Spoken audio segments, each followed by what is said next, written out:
Recién tengo que grabar, ya está. Muy bien. Entonces empezamos. ¿Sí? Entonces hemos dicho, por ejemplo, de nuestra máquina síncrona, primero hemos dado las características de la máquina como generador, ¿cierto? ¿Cuáles son las características de la máquina como generador? Decimos que tenemos doble entrada, ¿cierto? Mi generador síncrono tiene doble entrada. ¿Cuál tiene que ser esa doble entrada? ¿Se acuerdan? Mi generador síncrono tiene doble alimentación. Y esa alimentación varía algunas variables en la salida de mi generador, ¿cierto? Hasta ahí hemos hecho. ¿Cuál es la doble entrada del generador?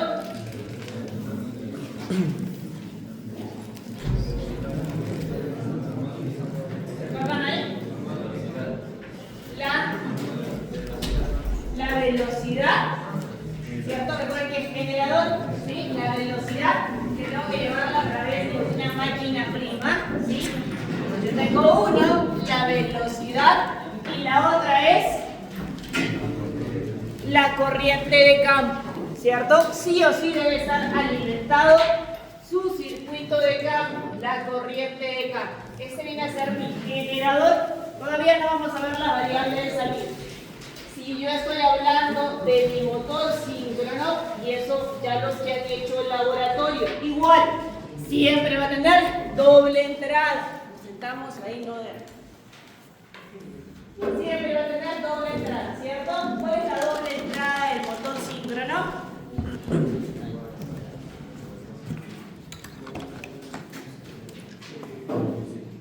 Los que ya han hecho el laboratorio. Igual mi máquina síncrona cuando trabaja con un motor tiene dos entradas, ¿cierto? ¿Cuáles son esas dos entradas? Son en la interna y la externa. Exacto. Necesito dos fuentes, una fuente en DC, que es la corriente de campo, y una fuente en AC, que es la corriente de armadura, ¿cierto? Alimento los dos circuitos, el circuito de armadura que está en el estator y el circuito de campo que está en el rotor. Entonces, sea motor o sea generador, siempre tiene dos entradas, ¿ya? Esa viene a ser, digamos, la complicación en relación a un motor de inducción, que dice solo tiene una alimentación, es mucho más sencillo, ya no es tan complicado. De ahí, ¿qué más hablamos? Hay una fuente especial, ¿cierto? Hay una fuente única, que me sirve encima de la etapa de control. Esa fuente es en sí la que me va a dar la corriente de campo. ¿Cómo se llama esa fuente? ¿Se acuerdan? Excitatriz. Perfecto. Entonces, a esa fuente especial, a esa fuente única se le llama excitatriz. ¿Ya? Yo puedo tener una excitatriz fija. Yo puedo tener una excitatriz móvil. ¿Ya? Una fija, tal como ustedes tienen en laboratorio. Es un transformador, es un fuente rectificador y lo que le llega a la máquina es de serie, ¿cierto? Muy bien, es una fuente fija. Una fuente móvil es que yo tenga un generador. Ese generador puede ser de corriente continua, ¿sí? Pero voy a controlar cuánto está inyectando a la bobina de campo de mi generador. Perfecto, móvil. Puede ser que mi generador sea de corriente alterna, ¿cierto? Entonces, ¿qué tengo que hacer? Generador, fuente alterna. De ahí tengo la etapa de rectificación, ¿cierto? Y de ahí recién inyecto a mi bobina de campo de mi generador. Entonces, tenemos ahí esa fuente especial y hay algunas variantes de esa fuente especial. Tenemos esta de aquí que viene a ser la excitatriz sin escobillas, ¿ya? La excitatriz tiene un problema. Ustedes si han visto su generador síncrono, su motor síncrono, había dos anillos y había escobillas. ¿Llegaron a ver el eje de la máquina? ¿Cuando han hecho el laboratorio? Tenía dos escobillas, ¿cierto? Y las escobillas, yo sé que el problema es el desgaste excesivo. Entonces, ¿qué es lo que voy a hacer? Le voy a quitar las escobillas y voy a tener una alimentación, ¿ya?, de la excitatriz directa en el eje de la máquina. Ya eso se le llama rectificación rotativa o también le colocan el nombre de diodos rotativos. ¿Ya? Excitatriz sin escobillas. Si la máquina es móvil, es un generador DC. Perfecto, la alimentación va directa, no hay problema. Tengo la primera etapa, que es una excitatriz piloto, ya esta alimenta a la excitatriz principal y de ahí recién sale a la bobina de campo. Debo colocar equipos de medición. Equipos de medición de voltaje terminal, de corriente inyectada, de corriente de armadura, para poder controlar lo que se está inyectando a la bobina del rotor. Si mi excitatriz es de corriente alterna, igual aquí tengo una piloto a través de imanes permanentes, ¿ya? Tengo otra vez mi excitatriz principal, ¿cierto? Mi excitatriz principal viene a ser un generador síncrono. Tengo la etapa inicial de rectificación para alimentar la bobina de campo de la excitatriz principal, y lo que leí aquí también debe ser DC. Entonces tengo otra etapa de rectificación, ¿ok? Debo controlar cuál es el voltaje que le está llegando, y eso ustedes han visto en la tarea que se les ha dejado, ¿cierto? Sobre la excitatriz. Entonces tengo una etapa de rectificación, pero esta rectificación puede ser a través de escobillas, ¿no? Hago la rectificación y alimento a través de escobillas, o puede ser rotativa. Lo que requiere mi generador es esto: una máquina prima para llevarlo a una determinada velocidad, y requiere ¿de quién? De la excitatriz. Entonces necesito dos máquinas a más para que recién trabaje mi generador, ¿ok? Mi generador así solo no va a poder trabajar.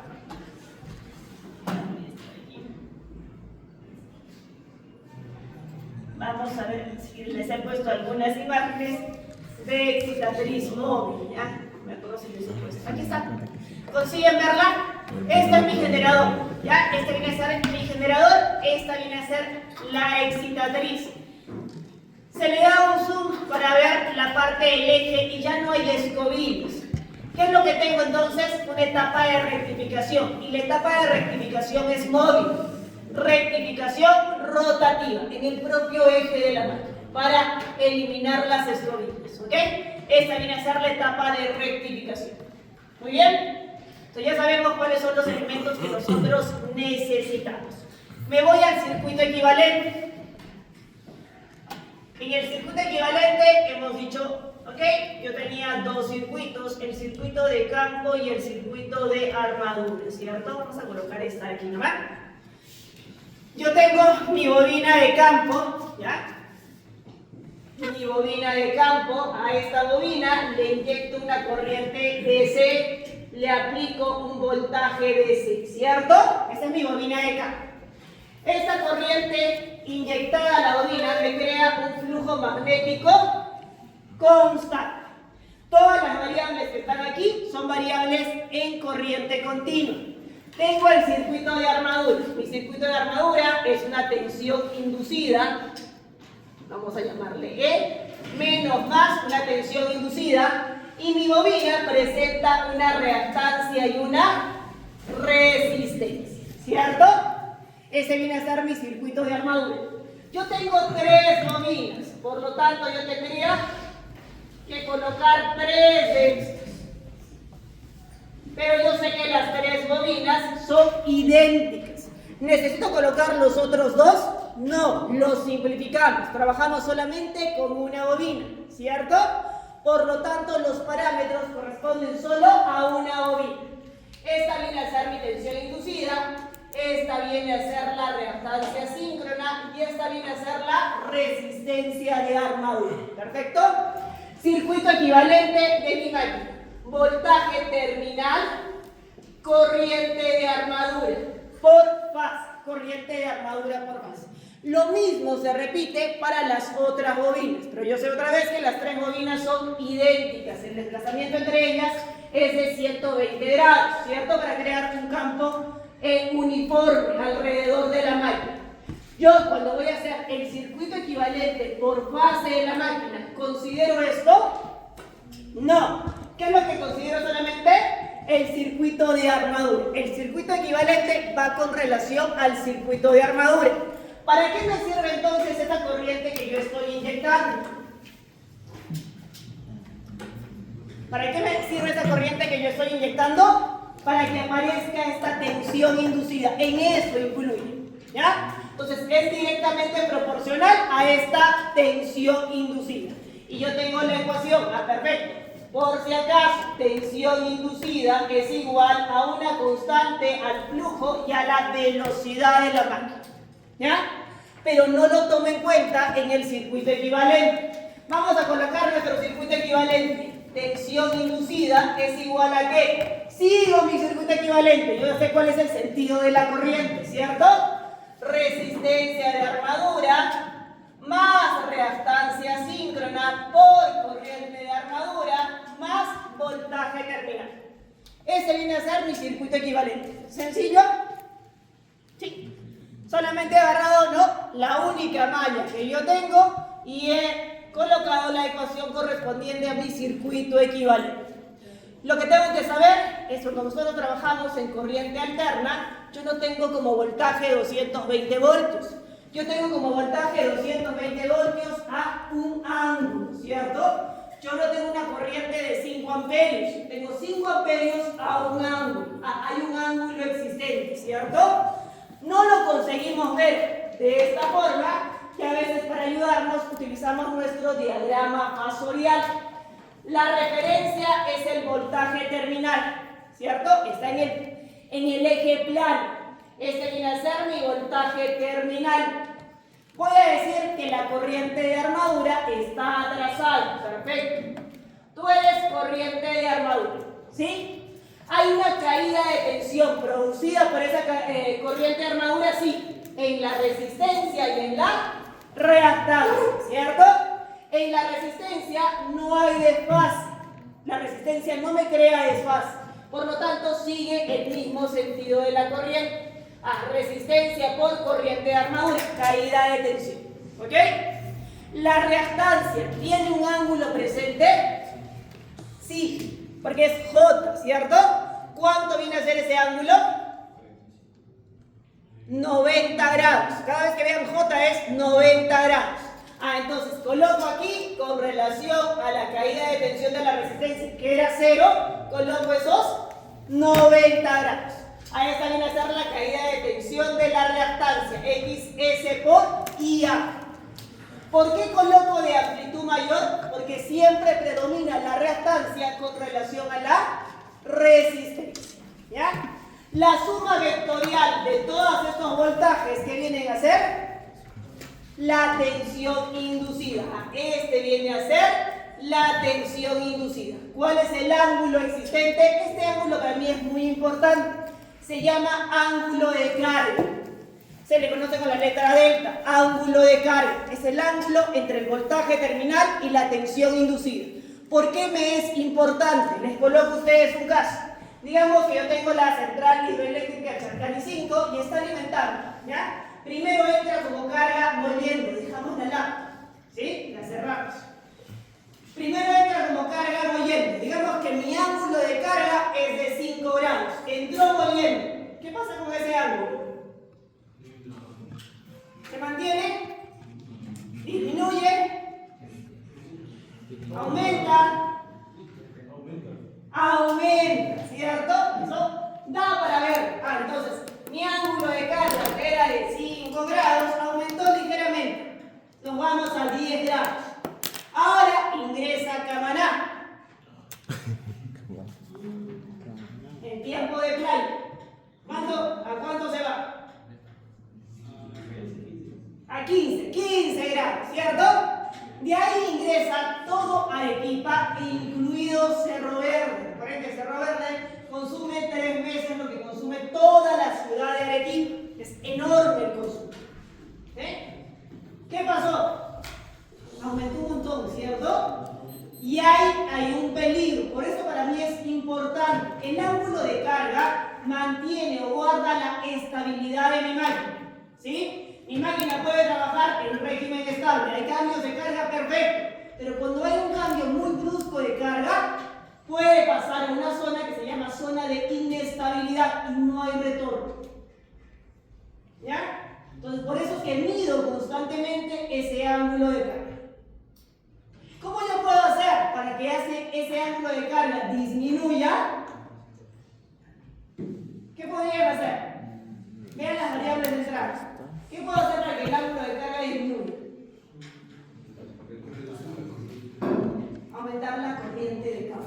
más fuerte en general. Pero igual solo hasta un tope, ¿no? Por ejemplo, en mi caso, el laboratorio, solo hasta 140 voltios. No puedo aumentarlo más, ¿sí?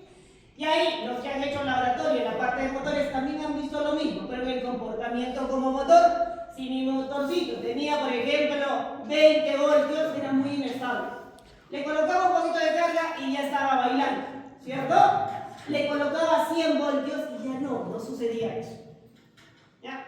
Otra vez, por eso es importante medir ese ángulo. Entonces, por diagrama fasorial, ahora yo puedo colocar la nueva ecuación de circuito equivalente. Y le digo, voltaje terminal y corriente tiene un ángulo. ¿Cómo se llama ese ángulo? El ángulo pi. El ángulo pi es el ángulo de desfase de la corriente con relación a la referencia que es el voltaje. ¿Ya? Aquí, otra vez está ese ángulo. Y aquí, otra vez está ese ángulo. ¿Sí? Vamos a decirlo. Tensión inducida, ángulo de carga. El ángulo de carga es positivo. Recuerden, sentido antihorario, positivo. Sentido horario, negativo. ¿Ok? Esto es igual a resistencia de armadura más reactancia síncrona por corriente de armadura. ¿La corriente tiene ángulo? Sí, ¿cierto? Tiene el ángulo pi. ¿Es positivo o es negativo? Es negativo, menos ángulo pi, más voltaje terminal, esa es mi referencia, por lo tanto el ángulo es de 0 grados. Y esa viene a ser la ecuación completa de mi generador, la ecuación de circuito equivalente considerando los ángulos presentes. ¿Fácil? ¿Sí? Vamos a ver, ¿no? Vamos a ver este ejercicio, ¿sí? Entonces, a seguir avanzando, vamos a ver el ejercicio.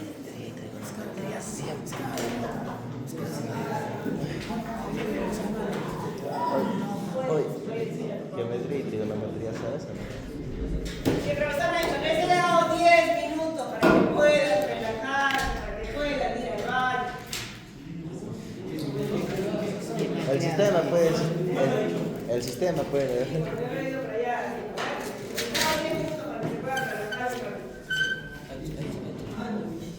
Ok, anoten ese. No sé si tengo botas que me van a regresar.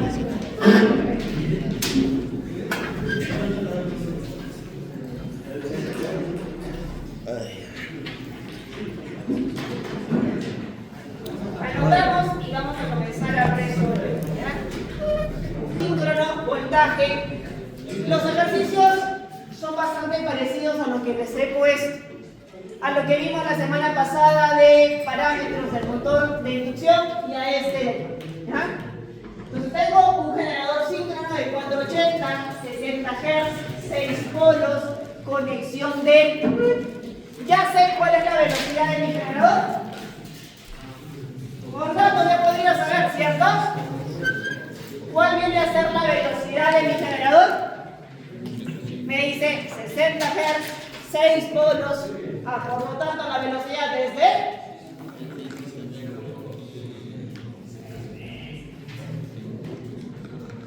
¿Cuánta es la velocidad? No. 1200 RPM. Dijimos la ecuación, nosotros ya la sabemos. Velocidad de sincronismo es igual a 60 veces la frecuencia sobre la cantidad de pares de polos. Yo tengo frecuencia 60, son 3600. ¿Cuántos pares de polos tengo? 3. En total entonces 1200 RPM. 1200 RPM. ¿Perfecto? Entonces ya tengo la velocidad. La conexión es importante y eso me va a servir mucho para entender. Por si acaso mi generador síncrono está conectado en delta. ¿Ya? Este generador tiene una reactancia síncrona de 0.1 y una resistencia de armadura de 0.015. A plena carga, la máquina suministra 1200 amperios, entrega 1200 amperios al sistema, con un factor de potencia de 0.8 en atraso. A plena carga, Las pérdidas por rozamiento propio y por rozamiento con el aire son de 40 kilowatts. Y las pérdidas magnéticas son de 30 kilowatts. Calcular velocidad de rotación. Perfecto, 1200. Siguiente. Corriente de campo para que el voltaje en los terminales sea 480 voltios en vacío. ¿Cuánto sería mi corriente de campo? Para el ojo.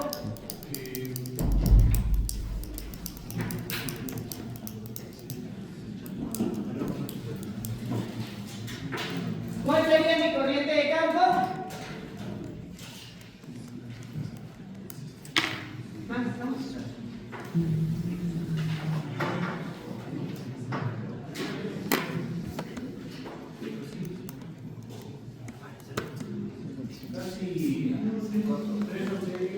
¿3 amperios? ¿Sí?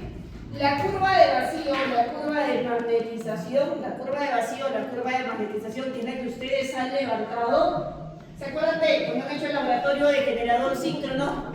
Lo llevaron a 1200, a 1500 y a 1800 RPM. ¿Colocaron carga en el generador? No, ¿cierto? Estaba abierto el generador y midieron el voltaje terminal. Se llama la curva de saturación, la curva de vacío. ¿Ya? ¿Qué es la que está ahí? ¿Le salió curvas parecidas a esa? Sí, ¿cierto? Sí. Idéntico. Le salió curvas parecidas a esa. Entonces me dice, yo tengo la ecuación de circuito equivalente. Tensión inducida es igual a resistencia de armadura, reactancia síncrona por corriente de armadura más voltaje terminal, ¿cierto? Esa viene a ser la ecuación. ¿Pero qué me dice? La máquina está trabajando en vacío. Si está trabajando en vacío, la corriente de armadura es igual a 0, ¿cierto? No hay carga conectada. Por lo tanto, la tensión inducida es igual al voltaje terminal. ¿Qué me pide? Que el voltaje terminal sea ¿de cuánto? De 480.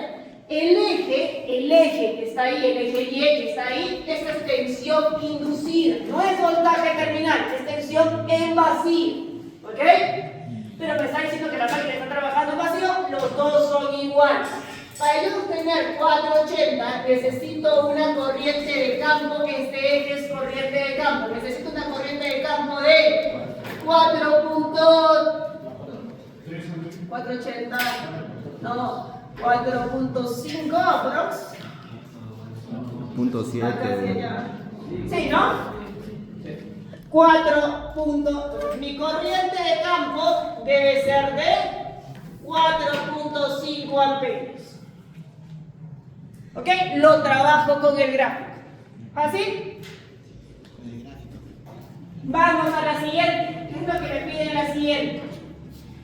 ¿Cuál es la corriente de campo? Cada vez que me diga corriente de campo es ese gráfico. ¿Ya? ¿Cuál es la corriente de campo? Cuando la corriente de armadura es de 1200 a un factor de potencia de 0.8 en atraso. Necesito que el voltaje terminal se mantenga en 480. ¿Qué es lo que tendría que hacer? Resolver esta ecuación, ¿cierto? Y calcular cuál es la tensión inducida y esa recién llevarla al gráfico. ¿Sí? Entonces, vamos a decir, por si acaso, otra vez.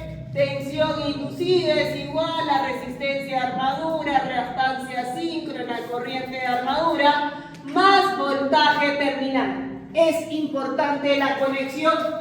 Yo tengo mi generador conectado en delta, ¿cierto? Me dice que la corriente es de 1200 en condiciones nominales. ¿Sí? Voy a comenzar a reemplazar. Le digo, tensión inducida es igual a tensión inducida es igual. Resistencia de armadura, ¿cuánto es? 0.015, ¿cierto? Reactancia síncrona es 0.1. La reactancia siempre predomina. Corriente de armadura, ¿cuánto es la corriente de armadura? 1200.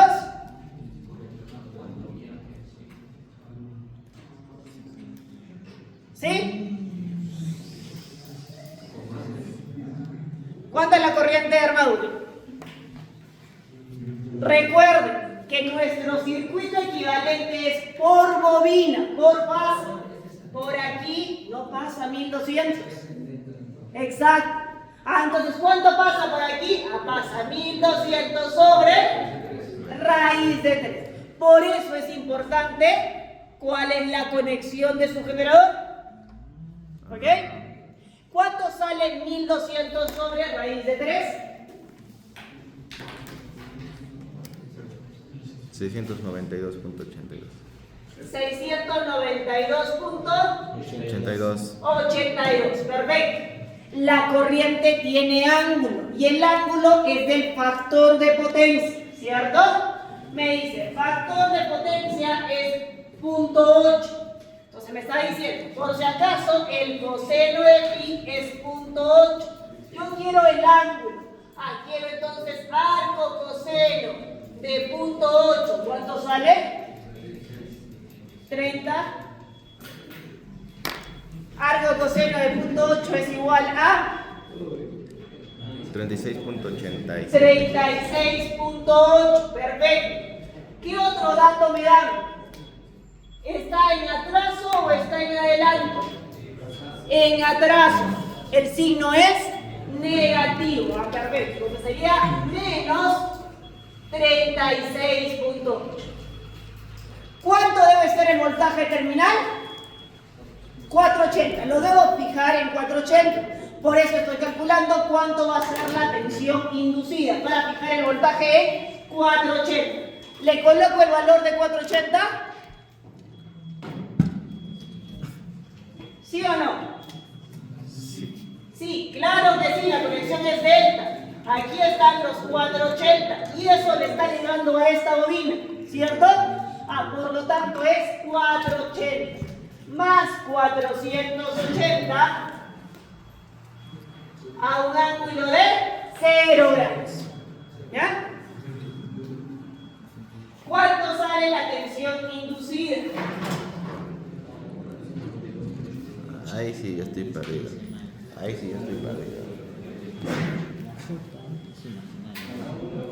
imaginario lo siento.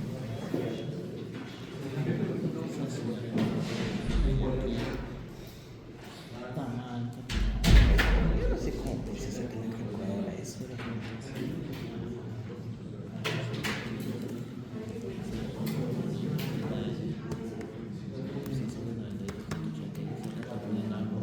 Se apagó el mío, güey. Ay, recién entendí. Más. No tengo yo la J. Es 0 grados. Es imaginario, la I. No tengo I.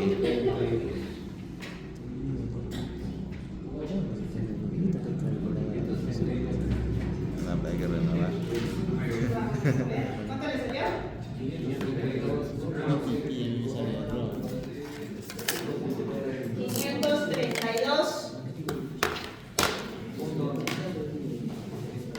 532.11 con un ángulo de 5.3. ¿Ok? ¿Cómo me voy a dar cuenta que la respuesta está bien? ¿Ya? Solamente por algunas tendencias que debe tener el resultado. Si la carga es inductiva, y la carga es inductiva, sí, ¿cierto? Factor de potencia en atraso, carga inductiva. La tensión inducida debe ser mayor que su voltaje terminal. ¿Pasó eso? Sí, ¿cierto? El ángulo de carga debe ser positivo. Es un generador. ¿Es positivo? Sí. Y no se acerca a 30 grados o a 40 grados. Entonces, está bien la respuesta. ¿Sí? Ahora, ¿qué es lo que hacemos? Me voy al gráfico, ¿cierto? Porque no me pedía tensión inducida, me pedía corriente. Entonces, para 532, ¿cuánto debería ser la corriente de campo? 5.3 o 2. 5.3 por ahí, ¿no? Entonces, mi corriente de campo, me voy al gráfico y la corriente de campo debe ser de 5.3 amperios. Muy bien. Terminamos el tercer aire, ¿no? ¿Alguna pregunta ahí? ¿Hasta ahí?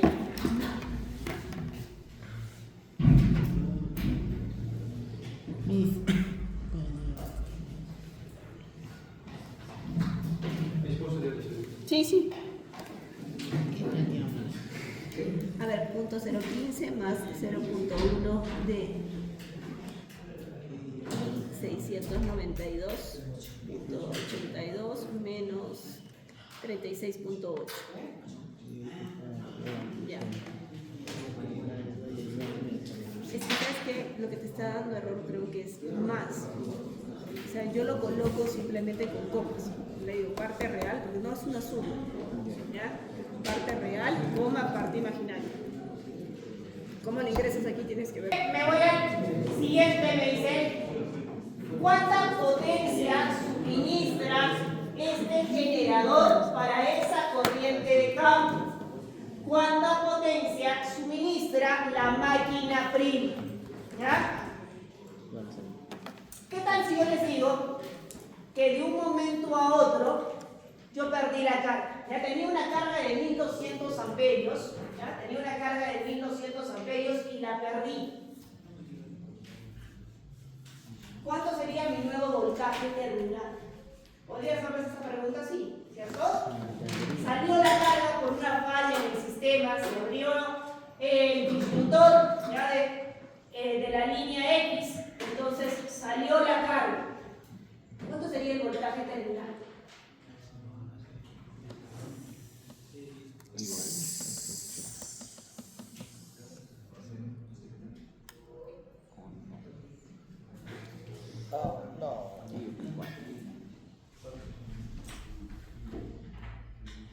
¿Qué me colocarían ahí? ¿Cuánto sería el voltaje terminal?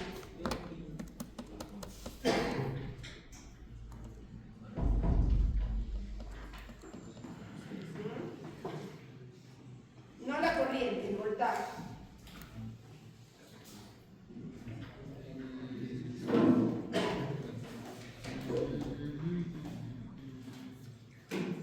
¿Podría suceder eso? Claro que sí, ¿cierto? Otra vez, tu sistema está sujeto a N contingencias, ¿ya? A N problemas. Se perdió la carga, ¿a qué voltaje estoy llegando?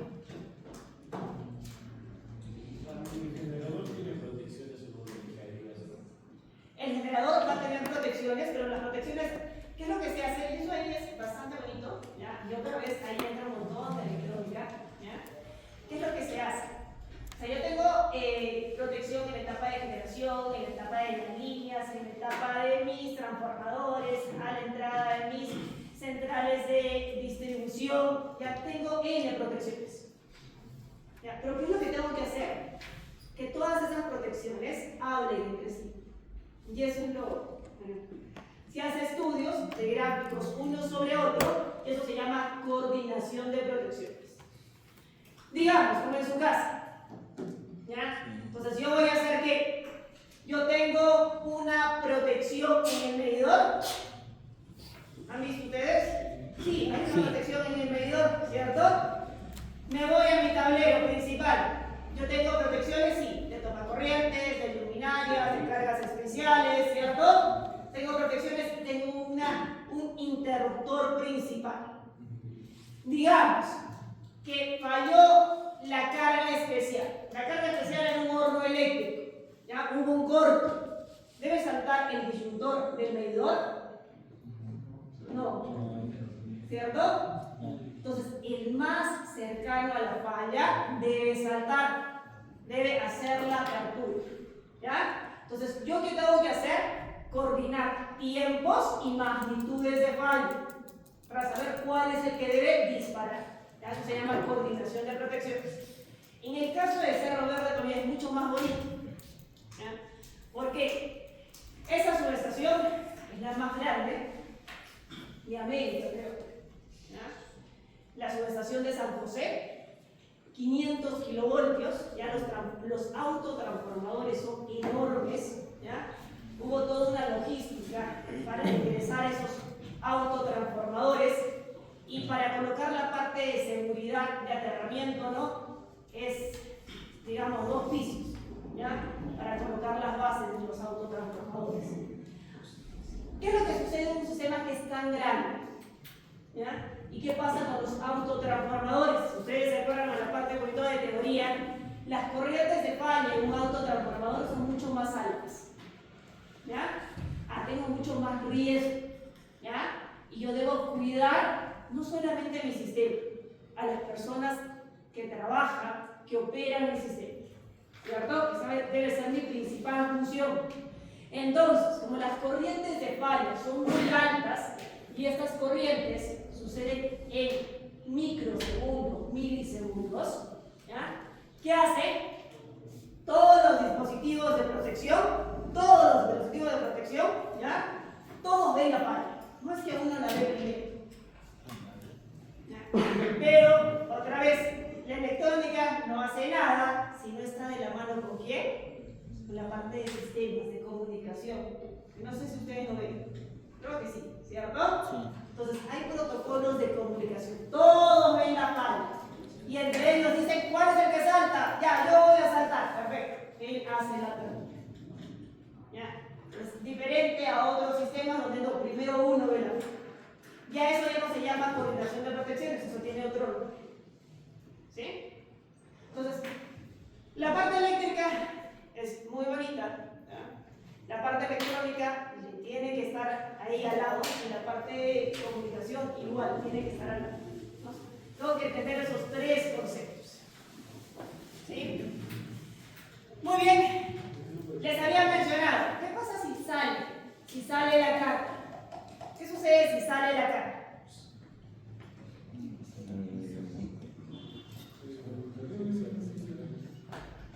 Mi tensión inducida, ¿de cuánto es? ¿De cuánto es la tensión inducida? 532.11, porque la corriente que yo le estoy inyectando es 5.3 amperios. ¿Yo cambié la corriente de campo? No. La corriente de campo sigue siendo 5.3 amperios y mi voltaje inducido es 532, pero ya no tengo carga. Entonces, ¿cuánto será mi voltaje terminal? 532. O sea, me fui de 480 a 532. Y si ingresa así, las cargas que van a ser alimentadas por ese sistema van a simplemente quemarse, ¿cierto? Entonces, hay dispositivos de protección, ¿no? Hay redundancia, lo que se llama redundancia. Habíamos mencionado la siguiente. ¿Cuánta potencia suministra este generador?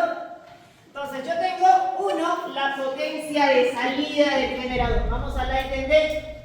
La potencia de salida del generador es la potencia eléctrica, ¿cierto? Mi generador me entrega energía eléctrica, no mecánica como lo hacen los motores, eléctrica. ¿A qué es igual la potencia eléctrica? Raíz de 3, voltaje por corriente por coseno de F, ¿cierto? Comenzamos a reemplazar, P2 es igual a raíz de 3. ¿Cuánto es mi voltaje terminal? ¿Cuánto es el voltaje terminal? No, 480. Recuerden que E es tensión inducida, ¿ya? Es 480. ¿Cuánto es mi corriente? No me mezclen variables de corriente continua con variables de corriente alterna. Esta potencia es de salida. ¿Cuánto es mi corriente? 600 podría colocar, pero recuerden, cuando yo coloco raíz de 3, los valores son de línea, ¿cierto? 1200 por coseno de pi, que es 0.8. ¿Cuánto sale mi potencia de salida del generador?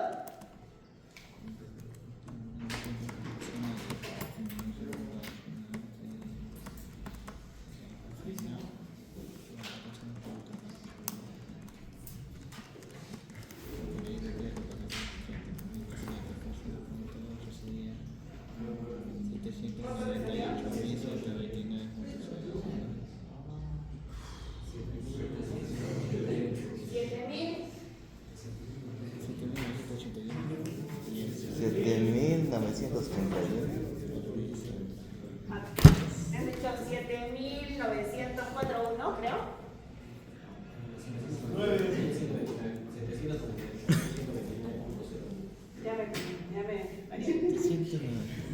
7.900 Ya, acá pe. 81. 82, 7.981. Las unidades son kilowatts, ¿sí?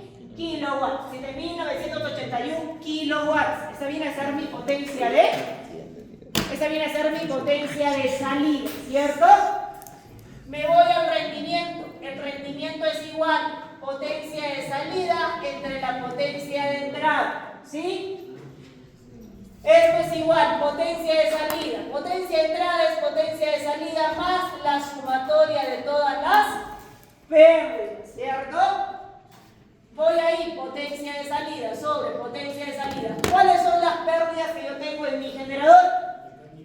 Mecánicas, magnéticas y eléctricas, ¿cierto? 3, ahora 3.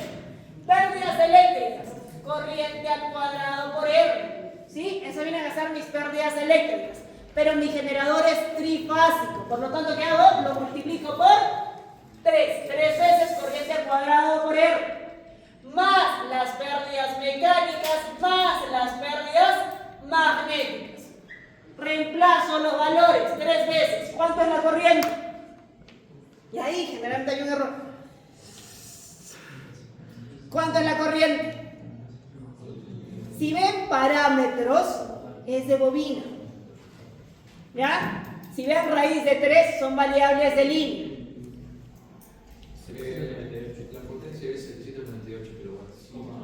798 kilowatts. Punto 3. Ok. 798.3. Vamos a las pérdidas eléctricas. ¿Cuál le voy a colocar como corriente? Pero. Ah, no, cero no, porque. Y otra vez, no me toquen el circuito DC. No les interesa el circuito DC. Solamente cuando les piden gráfico. No me toquen el circuito DC. Ay, confunde la cabeza. ¿Cuál es la corriente? ¿Cuánto coloco de corriente? Ay, ¿Cuánto? No, me confundí. 15. Otra vez, si ven parámetros, es de bobina. Y me está diciendo resistencia. Resistencia es un parámetro. Entonces, ¿cuánto vendría a ser la corriente? 15 kilómetros. ¿Cuál? 15 kilómetros. 15.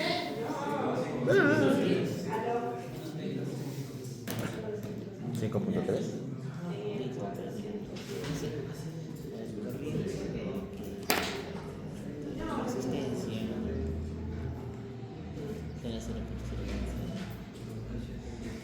No, es que yo también tomé eso. O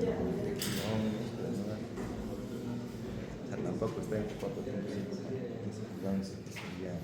5.3 nada más quedaría también. Aunque tampoco no esa parte no toca porque también en la corriente dice que es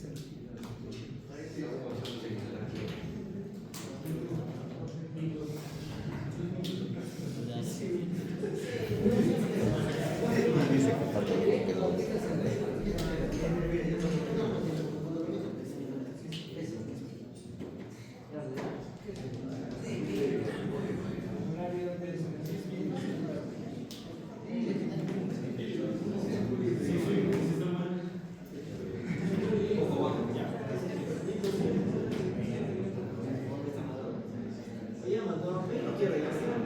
mira, hay otra opción.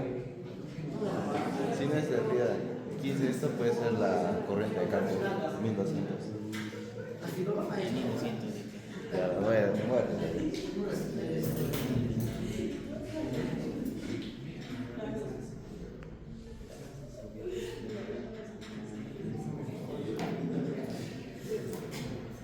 Ahora sí ya tienen el valor de corriente. Es 1200. 1200. ¿Cuánto? 1200. 600. Ah. 692, una corriente de fase, punto 82 elevado al cuadrado por la resistencia, y la resistencia es dato, ¿cierto? Punto 015. Así pérdidas eléctricas. Perfecto, me voy a la potencia de entrada. Mi potencia de entrada, por lo tanto, va a ser igual a 798.13 más. ¿Cuánto sale ese valor? Uy.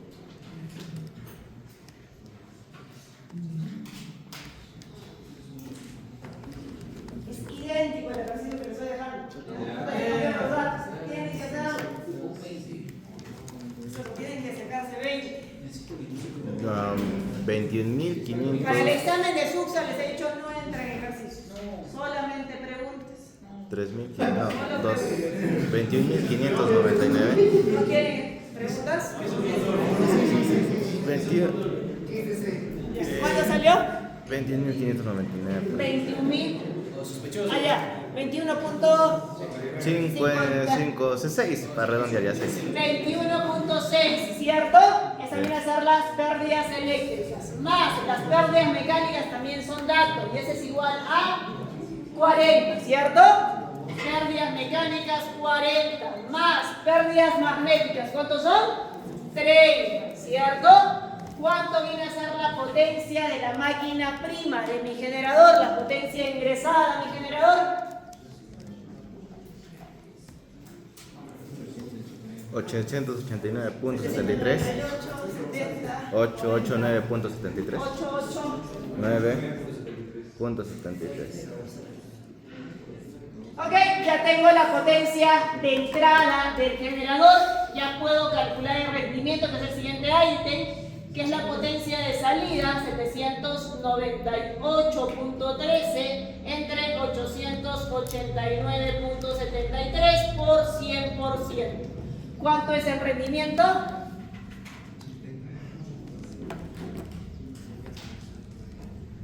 88.69. 88.69%. Vamos a ver si sus respuestas están bien o no.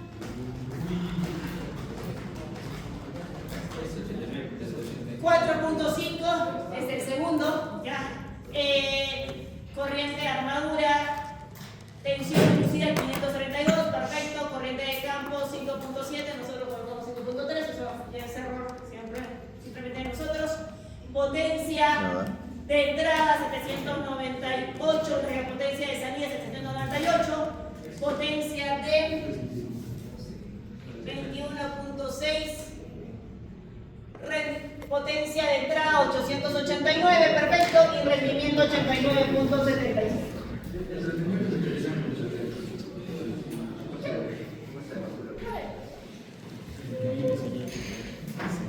¿Fácil? No. Sí, es fácil. ¿Ya? Esta práctica tiene que sacarse los 16, creo que son, ¿no? 16 puntos. Los 16 puntos. ¿Ya? Porque esta práctica es la que está la más sencilla. Tal vez tendríamos en las otras ya, pero esta práctica es la más sencilla. Una simulación de la para hacerla bien y intentarla lo que estoy haciendo unas 3. 889. ¿Está bien? Pues el anterior, mira, a ver. Ok, entonces ya tenemos esa parte, me voy un ratito a la parte de generadores porque me falta la parte de motores, ¿ya?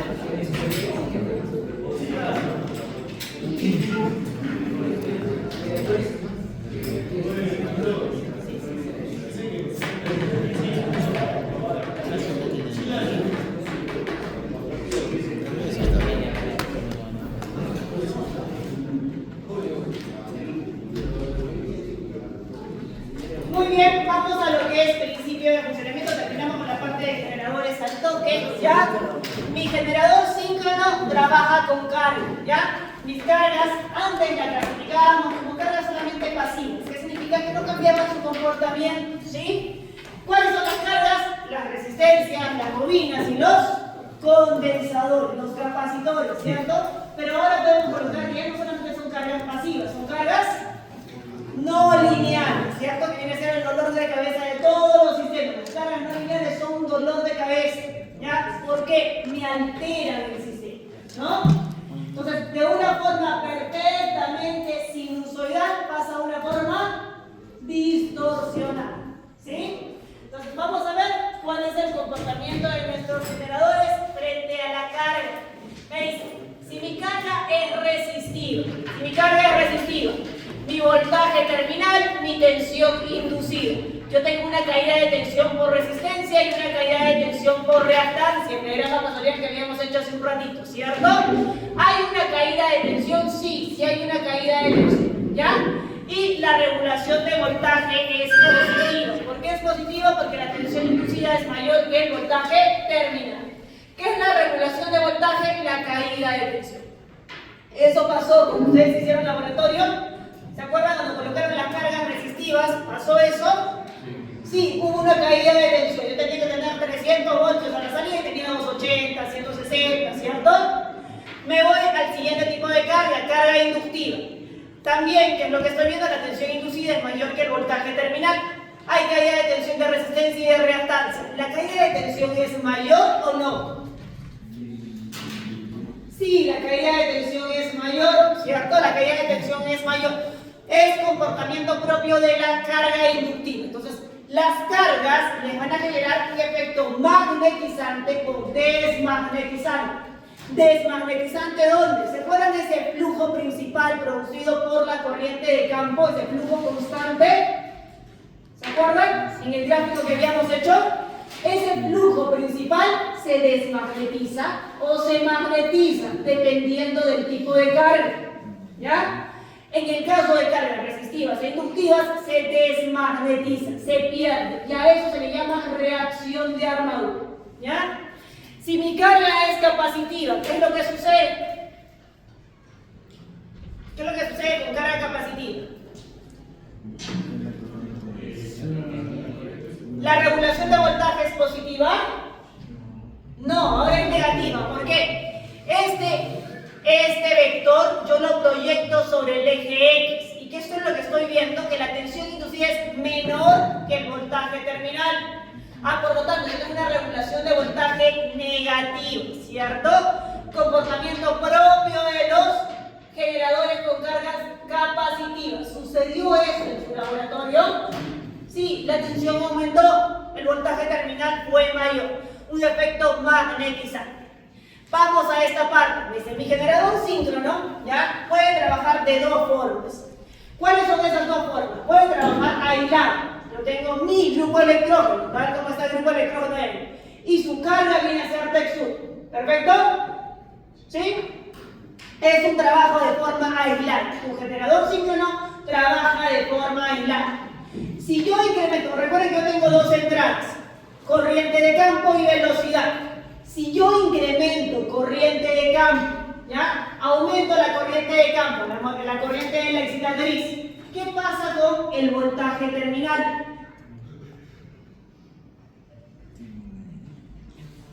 Mi generador, mi grupo electrógeno, está trabajando y aumento la corriente de campo. ¿Qué es lo que pasa con el voltaje terminal? Va a aumentar, ¿cierto? Porque influye directamente. Tensión inducida se llama acá, flujo por velocidad. Si yo aumento la velocidad de la máquina prima, en lugar de 1200 lo llevo a 1500 o lo llevo a 1800 RPM, ¿qué variable cambia? No. ¿Qué les pedí? En la tabla me colocan también, en la primera tabla de generador síncrono me colocan también eso.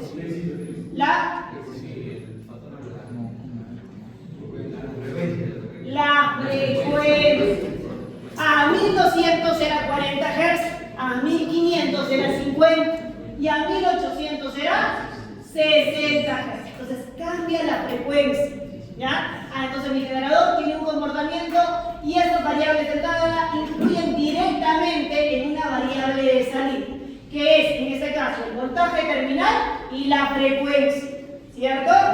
Muy bien.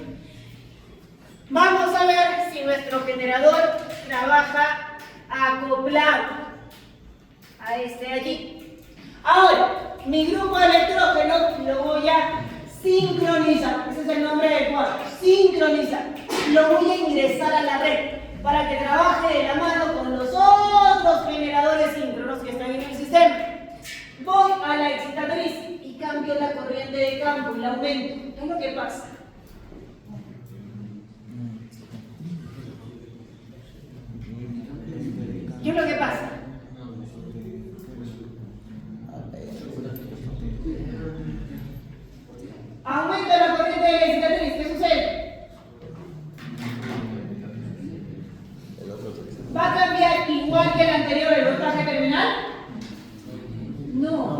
¿Por qué no?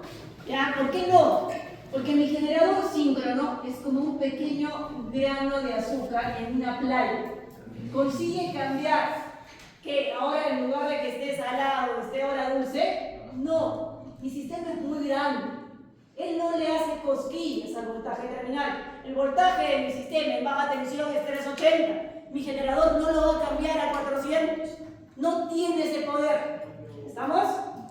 ¿Pero va a cambiar alguna variable? Sí. ¿Qué variable va a cambiar? La potencia reactiva. Es lo que cambia. La potencia reactiva.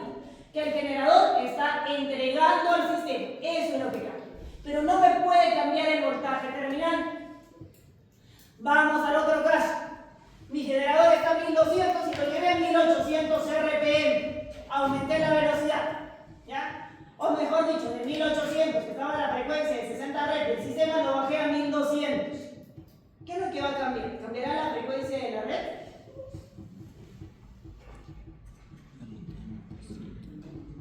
¿Cambiará la frecuencia de la red? No, otra vez no le va a hacer cosquillas, ¿cierto?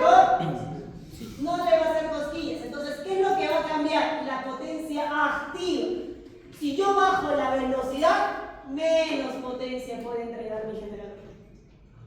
¿Ok? Pero las variables ya propias del sistema, como el voltaje y la frecuencia, no se alteran. ¿Estamos? ¿Sí? Muy bien, nos vamos a la etapa de motores. Al toque nos vamos a la parte de motores. Vamos a ver tres cosas importantes del motor. Principio de funcionamiento, ¿ya? Comportamiento del motor frente a cambios y arranque de motor. ¿Ya? Esos tres temas que vamos a ver. ¿Cuál es el principio de funcionamiento? Él tiene doble alimentación, ¿cierto? En el caso del motor, ¿cuál es la doble alimentación? ¿Cuál es la doble alimentación en el caso del motor? Lo acabamos de decir al inicio de la clase. ¿Cuál viene a ser la doble alimentación? Exacto, la fuente AC y la fuente DC que yo necesito para que mi motor trabaje, ¿cierto? ¿Qué les había mencionado? Y ahí es uno a veces de los errores. Nosotros nos acostumbramos a apagar la fuente AC, ¿cierto? O energizar la fuente AC, pero nos olvidamos de la fuente DC. La máquina tiene dos entradas. Tienes que alimentar la bobina de campo. No la dejes en cero, sino deja de ser una máquina simple. ¿Ok? Entonces, ¿qué es lo que me dice? La excitatriz alimenta con corriente continua al rotor. El rotor me crea un campo magnético y este es constante. El rotor se hace girar a una velocidad correspondiente a la velocidad de sincronismo. El campo magnético del rotor gira a la misma velocidad que el campo del estator. El estator se alimenta por corriente alterna y produce un campo magnético giratorio. Los polos reales del rotor y los polos ficticios del estator interactúan produciendo fuerzas tangenciales. ¿Se entiende? Como que medio que no, ¿cierto? Y me dice, yo tengo dos campos magnéticos. Uno producido por la bobina de campo y otro producido por la bobina de armadura. El campo magnético producido por la bobina de campo es constante. ¿Qué quiere decir? Que yo tengo en mi bobina del rotor polos. Polo norte, polo sur. ¿Cambian de polaridad? No. Siempre va a ser norte, siempre va a ser sur. Porque le estoy inyectando DC, ¿cierto? En el estator tengo otro campo magnético. Pero ahí los polos son ficticios. ¿Por qué me dice que son ficticios? Porque yo tengo corriente alterna.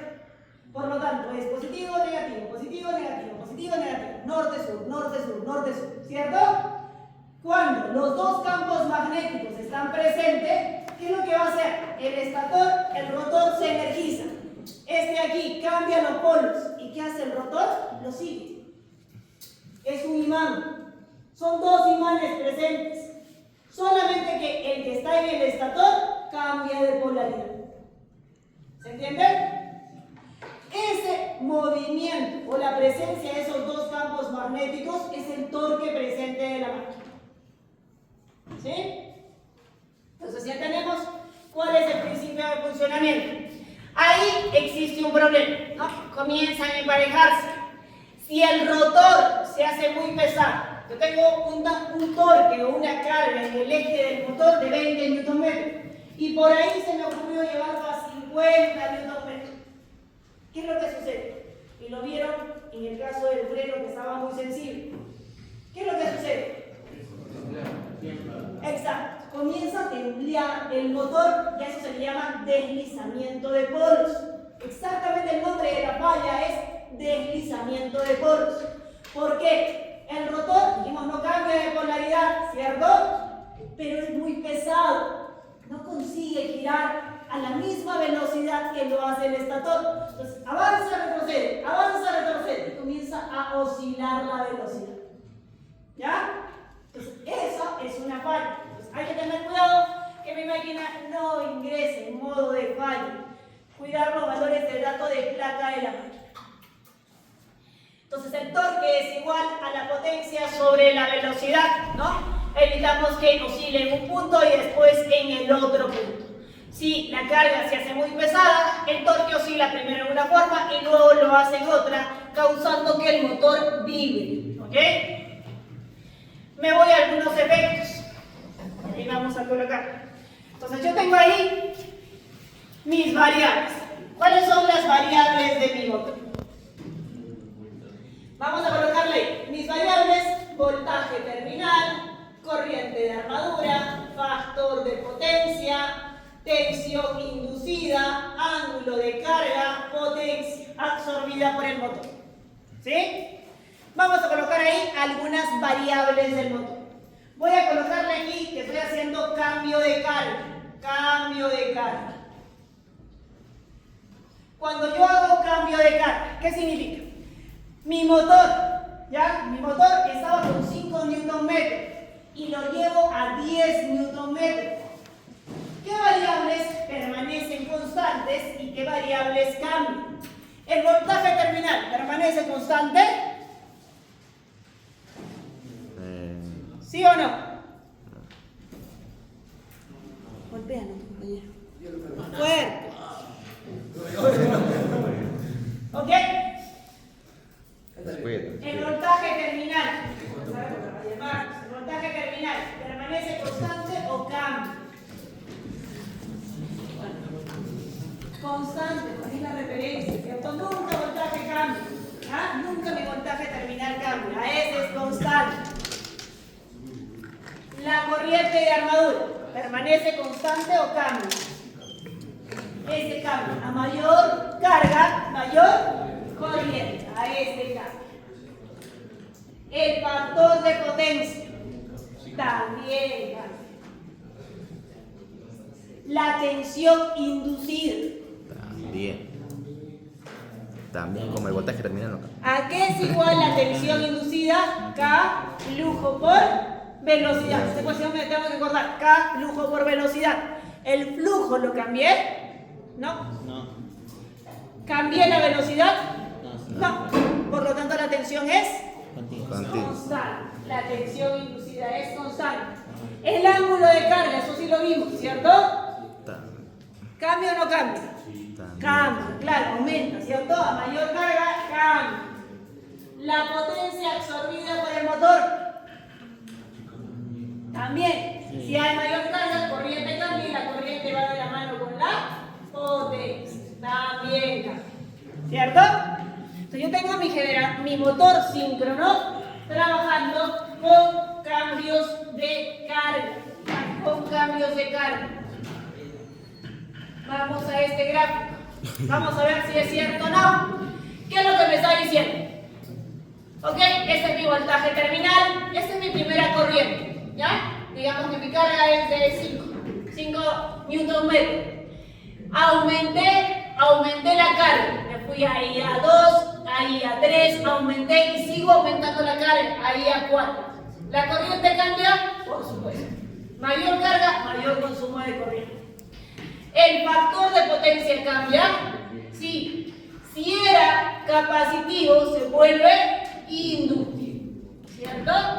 Si era inductivo, se vuelve mucho más inductivo. No puede pasar a capacitivo. ¿Ya?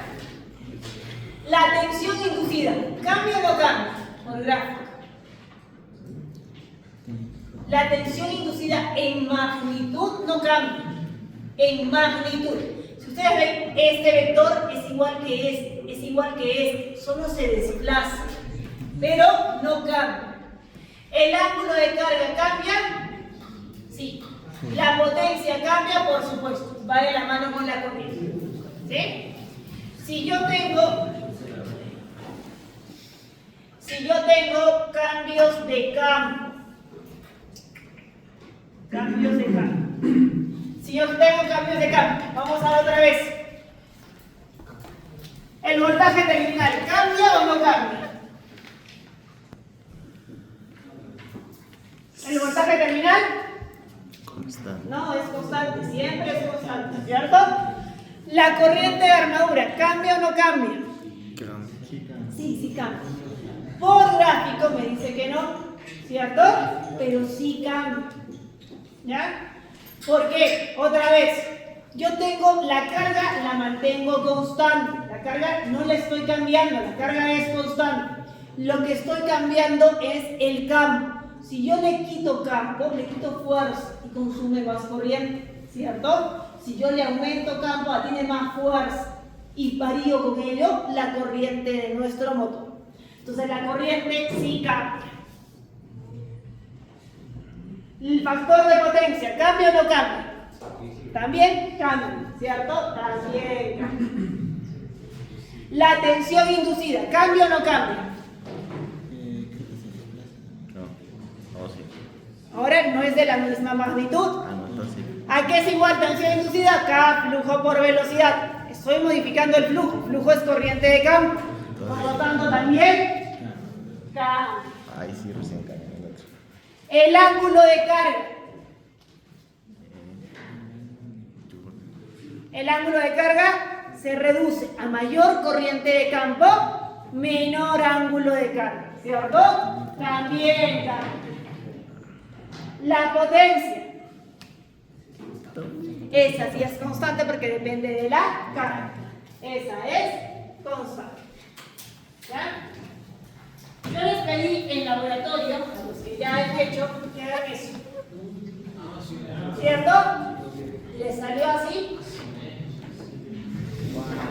Más o menos.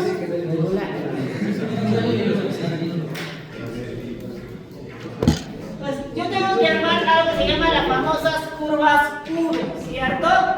En las curvas V, este eje es la corriente de armadura y este eje es la corriente de campo, junto las dos variables, AC y DC, para hacer este gráfico de las curvas V, ¿cierto? Voy a colocar una carga, digamos, torque cero. En torque cero, yo voy a modular la corriente de campo, ¿cierto? Para obtener el punto mínimo de corriente de armadura. Eso significa a un factor de potencia igual a la unidad, ¿cierto? ¿Qué significa factor de potencia igual a la unidad? Que no hay consumo ni entrega de reactivo, ¿ya? Entonces, lo he modulado a 2.4 amperios. Ahí mi corriente de armadura es mínima, ¿cierto? Si yo bajo de 2.4 amperios, ¿qué es lo que sucede? La corriente de armadura aumenta. Si yo subo de 2.4 amperios, ¿qué pasa con la corriente de armadura? Aumenta, ¿cierto? Y formo esta curva V. Me voy a otra carga, a 1.2 Nm. ¿Qué hago? Lo mismo. Regulo el campo hasta conseguir el punto mínimo de corriente de armadura. ¿Qué ocurre aquí? A un factor de potencia igual a la unidad. ¿Eso equivale a qué corriente? A eso equivale, digamos, a 3 amperios, ¿ya? 3.1 amperios. Otra vez, bajo de 3.1, sube la corriente de armadura. Aumento de 3.1, sube la corriente de armadura. Por eso es que la corriente sí cambia, ¿ya? La carga es la misma, pero la corriente está cambiando con cambios de campo, ¿cierto? Agarramos todos los puntos mínimos. La zona que está a la izquierda significa que mi motor absorbe reactivo. Por eso es que la corriente aumenta, absorbe reactiva del sistema. Si yo me voy al lado derecho, ¿ya? ¿Qué ¿Qué significa? Que mi motor inyecta reactivo y por eso también sube la corriente de armadura. Ya no estoy absorbiendo, estoy entregando al igual, ¿cierto? Entonces hay una presencia de energía reactiva en mi sistema. ¿Sí? ¿Se entendió eso? Que las curvas V tienen que sacarlas igual. ¿Ya? Tenemos que sacarlas igual. Vamos a lo último que les dije. Arranque el motor. Antoja. ¿Cómo arrancamos el motor?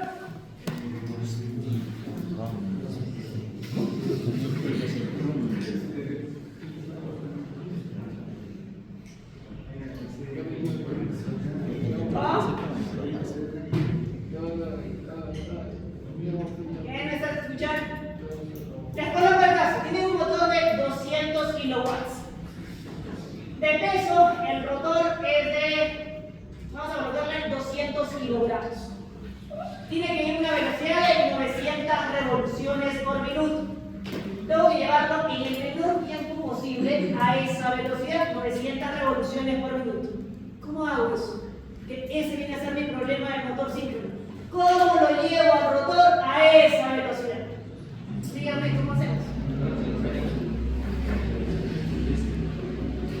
¿Cómo hacemos? Les planteo el problema. Necesito llevarlo al motor a una velocidad muy alta, pero el motor pesa mucho, el rotor pesa mucho.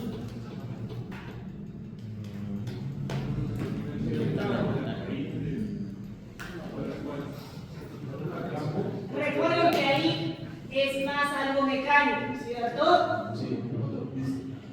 ¿Qué colocamos? Sí, está bien, le colocan eso. Y eso se le llama motor Tony. Lo acoplamos a otro motorcito y le digo que lo lleve a esa velocidad, ¿cierto? Y de ahí ya sale el otro motorcito. ¿Es una forma? Sí, es una forma. ¿Sí? Perfecto, tenemos una. Otra forma. Necesito llevarlo a una velocidad muy alta, ya al motor que es muy pesado. Porque ahí funciona, a esa velocidad funciona, 900 RPM. ¿Qué es lo que hacemos? Ok, un minuto, busquen en sus sillas. ¿Qué es lo que hacen? Al toque.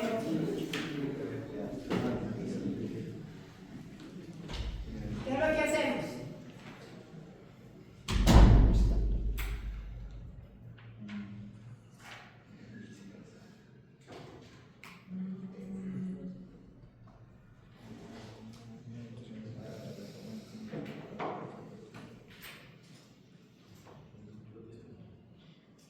¿Ya tienen?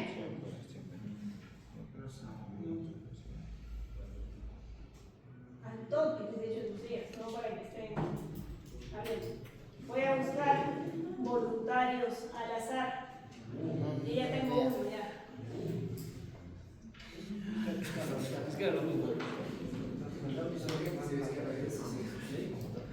Ok, Zambrano, ¿qué hacemos? Tengo que buscar, ¿cierto? ¿Qué hacemos? Uno ha hecho su compañero, ¿no? Le colocamos un motor diésel, ¿no?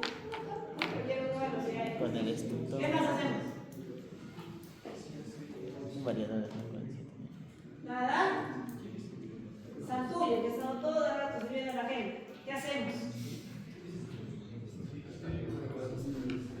Principalmente un sistema de cabotaje por transmisión. Eso nos dice que implementa una caja productora entre el motor y el rotor. Si bien el rotor generará una velocidad mucho mayor, el par se multiplicará en el rotor, permitiendo alcanzar la velocidad. El motor clave es la velocidad de transmisión adecuada. Ok. No está tan claro, ¿ya? Y ahí igual, tengan cuidado cuando ustedes ingresan la pregunta, ¿ya? ¿Cómo ingresan la pregunta? A ver, ¿qué hacemos?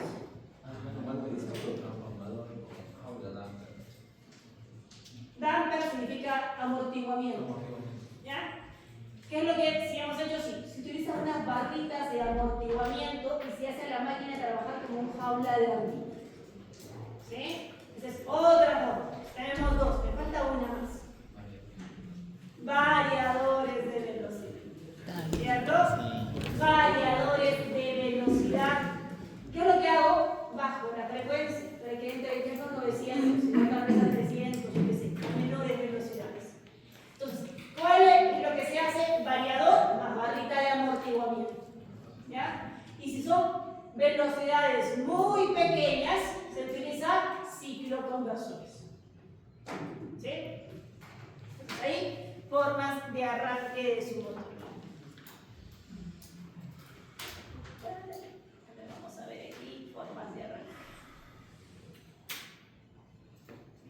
Y estas vienen a ser las barras de amortiguamiento.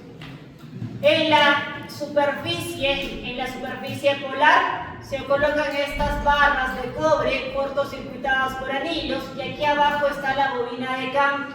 La función es que él trabaje como un motor de inducción al inicio, ¿ya? Entonces se llama damper. Se utiliza un motor primario, que es lo que ha dicho su compañero, para acelerarlo a la velocidad, ¿no? Y se utiliza, ¿cómo se llama? Variadores de velocidad también. ¿Ya? Estaba aquí. Está ahí. Reducir la velocidad de campo magnético del estator, ¿no? A través de variadores de velocidad, ¿no? Si hablamos de velocidades muy pequeñas, utilizamos cicloconversores. Y esa viene a ser la forma de arranque, ese viene a ser el otro problema de los motores cíclicos. ¿Ok? Muy bien, preguntas. Con esto hemos terminado todo el curso.